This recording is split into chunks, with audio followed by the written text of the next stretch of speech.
What's up guys, my name is Ace, and today I'm going to be sharing exactly how you earn supply drops in Advanced Warfare. There's been a lot of misconceptions in the community about how this is actually earned. I did a bunch of testing, and then I've also pulled a little bit of evidence from the developers themselves to prove to you guys exactly how you earn supply drops. And then at the end, I'll share with you guys how you can earn supply drops just a little bit faster. Let's get into it.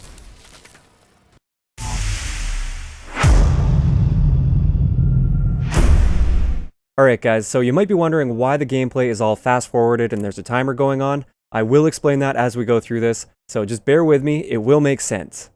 So a big misconception about supply drops in Advanced Warfare is that you will earn more supply drops the more you die. Or you will only earn supply drops if you're dying or if you're first blood, or you'll earn more if you're first blood in the match or something like that. This is all untrue. What actually happens with supply drops is there is a countdown.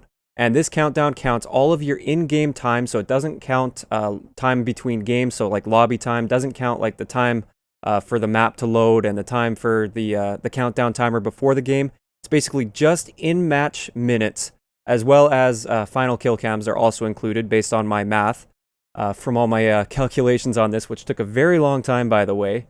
It's actually just a countdown, and to confirm this, we have a tweet from Michael Condrey himself. So the first tweet was simply disproving a video that T. Martin did that basically explained that he thought that you would earn more supply drops by being killed as the first blood in a match. You would earn them more often that way. And he disproves this by saying there is zero code connection of being first blood and getting loot. The second tweet from him is the one that I'm a little bit more interested in. And this one says, we roll your time to loot in match minutes for each drop. Drop will happen on player actions like kill or death, and rapid supply minutes count 2 times. So instead of completing some weird challenge or dying in some sort of way to earn supply drops, there's simply a countdown timer and you will earn a supply drop every X number of minutes of in-game time. And I calculated this to be 45 minutes.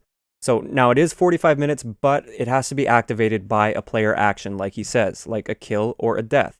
A lot of times we notice it when we die, but it also does pop up when we get kills. Now, I do notice that I earn supply drops way more often on a death, and even when I was doing my calculations, when I got past the 45-minute mark, I did get a kill or two, and it wouldn't give me the supply drop, but then as soon as I died, it would. So I think there may be another condition attached to earning a supply drop for a kill, like maybe it has to be on a 3-kill streak, or it has to be a kill that earns you a score streak, or something along those lines. I'm not too sure. This is where it's a little bit of a fuzzy area for me. Also, the rapid supply minutes count 2 times. So it does take 45 minutes to earn a supply drop. Between each supply drop, it takes 45 minutes of in-game time, so it doesn't count lobby time or any of that time. But if you have rapid supply active, which is something that you can get from, I believe, like Mountain Dew and Dorito codes, or you can get them from supply drops themselves, it will actually give you this rapid supply minutes. These minutes basically count twice as much towards that 45-minute timer. So now the gameplay that you're watching should make a little bit more sense to you now. At the very beginning is when I earned a supply drop, and now that's my countdown until my next supply drop, which will be at the very end of this gameplay. So hopefully that clears things up for that. Now let's move on to the couple tips that I have to earn these faster. So obviously the number one tip is to earn that rapid supply or go and get those rapid supply codes. That is a really obvious one. That's how you can earn supply drops faster. The only other way that I can think of to earn supply drops faster is to play game modes that last longer, where the games actually last longer. The reason for this is we want to minimize the amount of time that we are stuck in a lobby, or we're stuck loading a map, or waiting for the pre-match countdown to end. So if we play free-for-all, for instance, typically a free-for-all game will last about 5 minutes or so. At least that's my experience. On average, it'll take about 5 minutes to finish a game.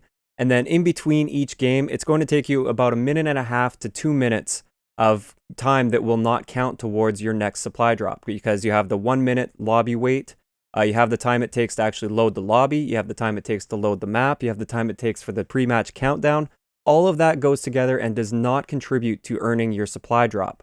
So you want to minimize the number of times that you do that in the 45-minute period.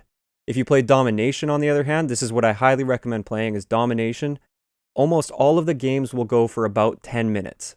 Between 8 and 10 minutes, I would say. But more often than not, it's in the 10-minute range. So I just did some really basic calculations. Let's just assume the breaks between games will take 2 minutes away from your supply drop time. Like it'll be 2 wasted minutes that don't count towards your supply drop time, because it's not only the lobby time, like I said before, it's also the time to load the map, the time for the countdown timer, all of those little things that don't count towards gameplay time. I'm going to say it's about 2 minutes between each game. So if you play Domination, it's going to take you about 5 games to earn a single supply drop. So that means we have to wait 4 times, because this is assuming we'll earn the supply drop in the 5th game. 4 times you'll have to wait between games. So 4 times 2, that's 8 minutes of wasted time, and it'll take you a total of about 53 minutes to earn a supply drop. So that's Domination. Now let's look at Free-for-all. And let's just say with Free-for-all, it's going to take you 10 games to earn a supply drop. That means 9 times we're going to have to wait between games. Times that by 2, and we have 18 minutes of wasted time rather than 8 minutes. So now it's going to take you over an hour to earn the supply drop. So you saved 10 minutes of supply drop time by playing Domination rather than Free-for-all. Now, I know 10 minutes might not seem like a huge increase, but if you're actively going for supply drops, and that's really what your focus is, that 10 minutes is going to add up. Every time you earn a supply drop, you're saving yourself 10 minutes, and that is going to make a big difference over time. So that's going to wrap it up for today's video. I hope this cleared up a lot of things about supply drops for you guys, because there's still a lot of people that seem to think that they have to kill themselves over and over to try and earn a supply drop, and this is simply not true. If you enjoyed the video, a like rating is always appreciated, and don't forget to subscribe for more if you haven't already. I'll talk to you guys next time.